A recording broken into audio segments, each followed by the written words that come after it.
C'est en 1987 que l'Assemblée générale des Nations unies a retenu le 26 juin pour commémorer la Journée internationale de lutte contre l'abus et le trafic illicite de drogue. Une journée de mobilisation dédiée à la sensibilisation des populations sur les risques liés à la consommation de ce produit. Au fil du temps, divers tests et lois ont été pris au plan international, régional et national pour réprimer les trafiquants et les consommateurs. C'était en quelque sorte une guerre contre la drogue. L'offre et la demande de drogue sont plus élevées que jamais.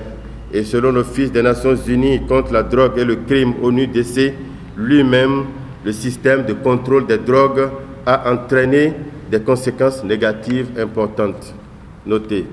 Un énorme marché noir criminel florissant, un effet de compression ou effet ballon selon lequel les contrôles plus stricts à un endroit géographique produisent une augmentation de la production de drogue. Les résultats escomptés n'ont donc pas été obtenus, d'où la nécessité de revoir les stratégies mises en œuvre jusque-là. Et c'est dans cette optique que se tient en 2016 un forum spécial de l'ONU. Et pour mieux le préparer, une initiative mondiale dénommée « Soutenez, ne punissez pas » a été lancée à partir de ce 26 juin 2015. Au Bénin, Social Watch, le FONAC, le Corridor Abidjan-Lagos et bien d'autres organisations de la société civile se sont mises ensemble pour faire le plaidoyer. Est-ce qu'il ne faut pas penser autrement la façon de traiter ce problème? Voilà la question qui se pose à nous aujourd'hui et qui mérite la réflexion de tout le monde.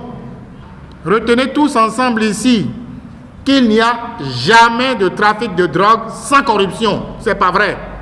Traiter les drogués autrement en mettant l'accent sur le respect de leurs droits en tant qu'êtres humains, leur santé et la réduction des risques, au lieu de les condamner à la peine de mort, c'est l'un des volets de cette nouvelle approche de la lutte contre la drogue que propose l'ONU.